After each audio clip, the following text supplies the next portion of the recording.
Millet Marvels, changing the way world eats by Tenali Double Horse.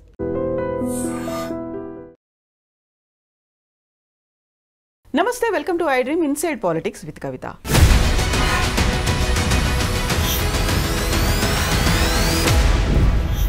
హైదరాబాద్లో Jubilee hills assembly సెగ్మెంట్కి ఉప ఎన్నిక మాత్రమే కాదు మిగతా 10 చోట్ల కూడా ఉప ఎన్నికలు రాబోతున్నాయా? ఎందుకని బీఆర్ఎస్ పార్టీ ఆ దిశగా ప్రయత్నాలు మొదలుపెట్టింది? పదే ఉప ఎన్నికల్లో గెలిచి చూపించు అనేటువంటి ఛాలెంజెస్ కూడా చేస్తుంది. యాక్చువల్గా 10 మంది మీద అనర్హత వేటు పడుతుందా? స్పీకర్ ఎలాంటి నిర్ణయం తీసుకోబోతున్నారు? సుప్రీంకోర్టు జోక్యం తర్వాత అడుగులేమైనా తొందరగా పడుతున్నాయా? మనతో పాటుగా ఉన్నారు పొలిటికల్ అనలిస్ట్ వి ప్రకాష్ గారు. ప్రకాష్ గారు నమస్కారం అండి. సో 10 మంది ఎమ్మెల్యేలకు సంబంధించి అనర్హత పిటిషన్లు సుప్రీంకోర్టు దాకా వెళ్ళింది. సుప్రీంకోర్టు కూడా చాలా తీవ్ర స్థాయిలో కూడా వ్యాఖ్యానించింది. ఇప్పుడైతే స్పీకర్ 5గురికి ఒక నోటీసులు ఇచ్చారు. ఏం జరుగుతుంది అనుకుంటున్నారు? ఏమి జరగదమ్మా, మనం వీళ్ళని ఓన్ చేసుకోవద్దు, రాజీనామా చేయించి మళ్ళా టికెట్ ఇచ్చి గెలిపిద్దాం, లేదు అని అంటే మనం పట్టించుకోవాల్సిన అవసరం లేదనేది ఆమె వైపు నుంచి వస్తున్నది. ఆమె ఎప్పుడు జెన్యూన్ ఉంటారు ఆమె. కానీ వాళ్ళు ఏం చేస్తున్నారంటే మనల్ని నమ్ముకొని వచ్చారు కదా, మనం వీళ్ళని కాపాడాలి కాబట్టి దీన్ని ఇట్లే స్పీకర్ గారు నానుస్తూ ఉండాలి. లేదైతే ఒకవేళ తప్పనిసరి నిర్ణయం తీసుకోవాల్సి వస్తే సుప్రీంకోర్టు ఆంక్షలు పెట్టినప్పుడు అప్పుడు ఏంటంటే డిస్క్వాలిఫై చేయకుండా టెక్నికల్గా వాళ్ళు టీఆర్ఎస్లోనే ఉన్నారు, స్టేట్మెంట్ రికార్డ్ చేసేసి మీరు టీఆర్ఎస్ ఉన్నారా, మీరు ఏ పార్టీలో ఉన్నారని చెప్పి అడిగి టీఆర్ఎస్లోనే ఉన్నాము అని చెప్తే వాళ్ళను వదిలేయడమే. ఒక్క దానం నాగేందర్ మాత్రమే తప్పించుకోలేడు, ఎందుకంటే డాక్యుమెంటరీ ప్రూఫ్ ఉంది. ఆయన బీఫామ్ కాంగ్రెస్తోని ఎమ్మెల్యేగా టీఆర్ఎస్ ఎమ్మెల్యేగా ఉంటూ కాంగ్రెస్ బీఫామ్తోనే ఎంపీగా పోటీ చేశాడు. ఆయన ఒక్కరికి ఇబ్బంది. అప్పుడు సుప్రీంకోర్టు కూడా చేయడానికి ఏం లేదు. ఇప్పుడు 3 నెలల గడువు అయితే విధించింది. వాళ్ళు అసెంబ్లీలో కూడా బీఆర్ఎస్ వాళ్ళతో కలిసి కూర్చోవట్లేదు కదా, సపరేట్గా కాంగ్రెస్తోనే కూర్చుంటున్నారు. ఎక్కడ కూర్చున్నా కూడా అది ఇంపార్టెంట్ కాదు. అది అసెంబ్లీలో వాళ్ళు రిక్వెస్ట్ మీద ఎక్కడైనా ఇస్తారు. ఇక్కడ ఏంటంటే వాళ్ళు కాంగ్రెస్లో చేరినట్టుగా టెక్నికల్గా అది ప్రూవ్ చేసే అవకాశం అసెంబ్లీ స్పీకర్ దగ్గర ఉండదు. కోర్టులో కావాలంటే ప్రూవ్ చేయొచ్చు, బట్ ఇక్కడ మాత్రం అసెంబ్లీలో వాళ్ళకు ప్రొటెక్షన్ దొరుకుతుంది. మీనాక్షి నటరాజన్ గారు అన్న మాటకు కనుక కాంగ్రెస్ అధ్యక్షుడు విలువ ఇచ్చినట్టయితే, కాంగ్రెస్ ముఖ్యమంత్రి విలువ ఇచ్చినట్టయితే ఖచ్చితంగా వాళ్ళు డిస్క్వాలిఫై అవుతారు. ఎందుకంటే స్పీకర్ చెప్తారు డిస్క్వాలిఫై చేయండి అని, మళ్ళీ ఎలక్షన్లో. సో ఇప్పుడైతే అరికపూడి గాంధీ మీద కేటీఆర్ తీవ్ర స్థాయిలో విరుచుకుపడ్డారు. At the same time Kadiyam Srihari మీద వరంగల్ జిల్లాకు చెందినటువంటి బీఆర్ఎస్ లీడర్లందరూ కూడా సవాళ్లు విసురుతున్నారు. మళ్ళీ నువ్వు తిరిగి గెలువు, కాంగ్రెస్ టికెట్ మీద గెలిస్తే నీ పరిస్థితి ఏంటో అర్థమవుతుంది అనేది. అంటే గ్రౌండ్ సిచ్యువేషన్ చూసినట్టయితే లోకల్ బాడీస్లలో 3-4 జడ్పీలు వాళ్ళు 3-4 కాదు, ఒక 10-15 జడ్పీలు తీసుకుంటారేమో. కానీ ఎమ్మెల్యేగా గెలవాలంటే చాలా కష్టం. అట్లా వన్ సైడ్ సపోర్ట్ కాంగ్రెస్కి ఇప్పుడు గతంలో లాగా ఉంటుందని అయితే నేను అనుకోవట్లేదు. కాబట్టి ట్రయాంగిల్ కంటెస్ట్ చాలా దిక్కులు ఉంటుంది. ఉన్నప్పుడు కాంగ్రెస్ మళ్ళీ గెలవడం సాధ్యం కాదు. అంటే వీళ్ళందరికీ కాంగ్రెస్ టికెట్ ఇచ్చినా కూడా గెలిపించుకోవడం సాధ్యం కాదు. సో ప్రస్తుతం ఉన్నటువంటి పరిస్థితుల్లో జూబ్లీ హిల్స్కి సంబంధించి తీవ్ర స్థాయిలో చర్చ జరుగుతోంది. టికెట్ ఎవరికి ఇవ్వాలి అనే దాంట్లో అర్హులు అంటే సానుభూతి ఓట్లా లేకపోతే ఎలా ఉంటుంది దాంట్లో? అంటే మన దగ్గర ఒక సెంటిమెంట్ ఉంటుంది, చనిపోయిన వాళ్ళ కుటుంబ సభ్యులకు ఇవ్వాలి అని. అంటే ఒక 10-20 ఏళ్ళ కింద వరకు 96, 97 వరకు అది అట్లాగే ఎవరు చనిపోతే వాళ్ళ కుటుంబ సభ్యులకు ఇవ్వాలనేది ఉండేది. తదనంతరం కూడా ఉంది. కర్నల్ రామచంద్రరావు చనిపోతే ఆయన భార్యకి ఇచ్చారు. అట్లా చాలా దిక్కులో కూడా జరిగింది.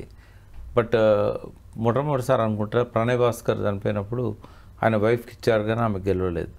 తర్వాత చాలా నియోజకవర్గాల్లో చనిపోయిన ప్లేస్లో మళ్ళీ ఆ స్థానాన్ని ఆ పార్టీ తెచ్చుకోలేదు. వెంకటరెడ్డి గారు పాలేరు నియోజకవర్గం అట్లనే జరిగింది, తుమ్మల గెలిచారు అక్కడ. ఇట్లా చాలా నియోజకవర్గాల్లో తర్వాత తారుమారైన చరిత్ర. బట్ ఇక్కడ మరి ఆయన కుటుంబం నుంచి ఆయన భార్యకు కానీ లేదా మరెవరికైనా ఇస్తారా, లేదా ఆ పార్టీని మొదటి నుంచి కూడా ఆ స్థానంలో గతంలో గెలుపొందిన పీజీఆర్ కొడుకు విష్ణువర్ధన్ రెడ్డి టీఆర్ఎస్లో ఉన్నాడు. రెండవది వచ్చి రావుల శ్రీధర్ రెడ్డి బీజేపీ నుంచి అదే స్థానం నుంచి పోటీ చేశాడు బీజేపీ నుంచి. ఆయన కూడా అదే పార్టీలో ఉన్నారు బీఆర్ఎస్లో. వీళ్ళు కాకుండా అక్కడ చాలా కాలం నుంచి కార్పొరేటర్స్గా బీఆర్ఎస్ నాయకులుగా లోకల్ లీడర్స్ కొంతమంది ఎదిగారు, ముస్లిమ్స్ కూడా ఉన్నారు.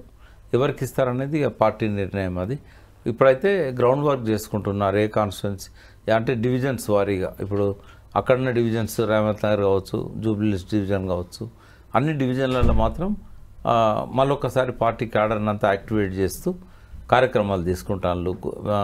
వారి సంస్మరణ సభలు నిర్వహిస్తున్నారు. కాబట్టి పార్టీ యాజ్ ఏ పార్టీగా బీఆర్ఎస్కు ఓ స్పష్టత ఉన్నది. క్యాండిడేట్ పేరు డిక్లేర్ చేయకపోయినా పార్టీని వాళ్ళు మళ్ళీ గేరప్ చేస్తున్నారు. బట్ కాంగ్రెస్ మాత్రం ఇప్పటివరకు ఏం స్పందన లేదు. అక్కడ అజారుద్దీన్ పోటీ పడుతున్నాడు, నవీన్ యాదవ్ పోటీ పడుతున్నాడు, చిన్న శ్రీశైలం యాదవ్ గారి కుమారుడు, ఇంకా కొంతమంది ఆడ కాంగ్రెస్ కోసం పోటీ పడుతున్నారు. బిట్వీన్ కాంగ్రెస్ అండ్ బీఆర్ఎస్ఏ ఉంటుంది పోటీ ఎప్పుడు వచ్చినా కూడా ఎన్నిక. బట్ ఈ 10 మంది ఎన్నిక ఇప్పుడు రాదమ్మా. ఈ ఎన్నిక 6 నెలల లోపల జరపాలి, ఆయన చనిపోయింది కాబట్టి. బట్ ఈ 10 మంది మాత్రం 6 నెలల దాకా నాంచడం కాలయాపనే తప్ప ప్రసాద్ గారు నిర్ణయం తీసుకుంటారని నేను అనుకోవడం. 10 మందికి సంబంధించి చూస్తే అందరికంటే ఎక్కువగా కడియం శ్రీహరి గారి మీదే ఎందుకని అంత విమర్శలు కావచ్చు, ఆరోపణలు కావచ్చు, ఆయన విరుచుకుపడ్డం అనేది ఎందుకు అనిపిస్తుంది? ఒక సీనియర్ లీడరు, తర్వాత చాలాసార్లు మంత్రిగా ఉన్నాడు. NT Rama Rao period, Chandrababu period అప్పటి నుంచి కూడా. బీఆర్ఎస్లో కూడా ఆయన ఉప ముఖ్యమంత్రిగా ఉన్నాడు, మంత్రిగా ఉన్నాడు. అందుకని ఫోకస్ ఇప్పుడు ఆ 10 మందిలో కూడా బాగా ఫోకస్ ఆయన మీద ఉంటుంది. వాళ్ళందరికంటే కూడా ఎక్కువ హోదాల్లో ఉన్న వ్యక్తి కాబట్టి. మళ్ళా దళితుడు అన్నీ ఉంటాయి. సో ఇప్పుడు కేటీఆర్ కూడా అడుగుతున్న ఒక మాట, అభివృద్ధి కోసమే మేము పార్టీలో చేరామని చెప్పారు. ఎలాంటి అభివృద్ధి అనేది? గతంలో మీకు గుర్తుంటే బంగారు తెలంగాణ కావాలి అనే ఉద్దేశంతో పార్టీలో చేరుతున్నామన్నారు.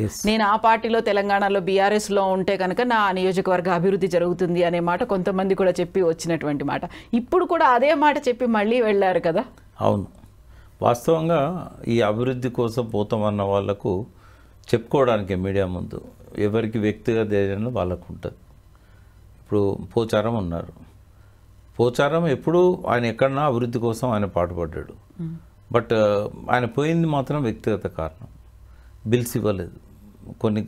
అంటే మొత్తం ఆయన కాన్స్టిట్యున్సీలలో ఉన్న సర్పంచ్లకు చాలామందికి అప్పుడు వర్క్స్ ఇప్పించాడు.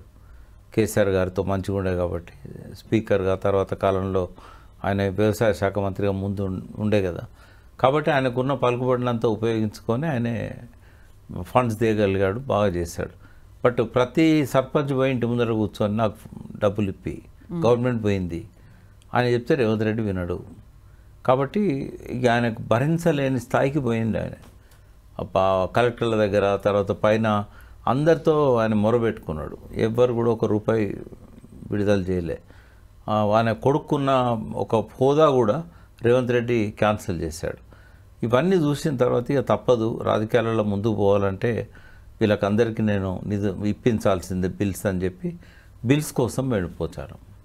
ఒక్కొక్కరికి ఒక కారణం ఉంది. ఇట్లా అయితే 1+10 అట్లా అయితే ఉప ఎన్నిక రాదా? ఓన్లీ వస్తే రాదు. విచారణ మొదలు పెడతాడు. ఆయనకేం డెడ్ లైన్ ఇవ్వలేదు. 3 నెలల్లో ఒక నిర్ణయం తీసుకోవాలి. నిర్ణయం తీసుకుంటాడు. నిర్ణయం అంటే విచారణే నిర్ణయం. అంటే ఇక పని జరుగుతుంది కదా. ఎవరైనా పోయినా కూడా బీఆర్ఎస్ మళ్ళీ ఇన్సిస్ట్ చేసింది అనుకోండి, మొదలు పెట్టారు కదా, ఇన్ని రోజుల్లో కంప్లీట్ చేయాలని మేము ఎట్లా ఇస్తాం? దానికి కూడా ఈక్వల్ పవర్స్ ఉంటాయి కదా. జ్యుడిషియరీకి ఉన్నట్టు అసెంబ్లీ, చట్టసభలకు కూడా అదే పవర్స్ ఉంటాయి. ఇంటర్ఫియర్ కాదు వాళ్ళు. ఒకసారి మొదలైంది కదా ప్రాసెస్ అని అంటారు అంతే. సో ఇప్పటికిప్పుడు అయితే రావు. ఆ తర్వాత ఏదైనా స్పీకర్ నిర్ణయం ఉంటే మాత్రం నడుస్తుందని నేను అనుకోవట్లేదు. ఎస్ అండి, thank you so much. Thank you. And don't forget to subscribe to iDream. And for more videos, please subscribe to iDream. Please subscribe to iDream. Please subscribe iDream. And please subscribe to iDream. For more videos, subscribe to iDream. please like, share and subscribe to the channel. Congratulations, iDream. Subscribe to iDream. Subscribe to iDream. So subscribe to iDream Media. iDream ki iDream team andarki huge congratulations. Please subscribe iDream Media. Please subscribe to iDream. Subscribe iDream. Please subscribe to iDream. iDream అంటే నా కళల ఛానల్ను subscribe చేసుకున్న నోరు తిరుగుతలేదు. మీరైతే గంట గుర్తు కొట్టండి. For more such videos, please subscribe to iDream. Subscribe to iDream. Please subscribe to iDream. Please subscribe iDream Media. Please do subscribe to iDream. Please subscribe to iDream Media. For best entertainment and information, please subscribe iDream.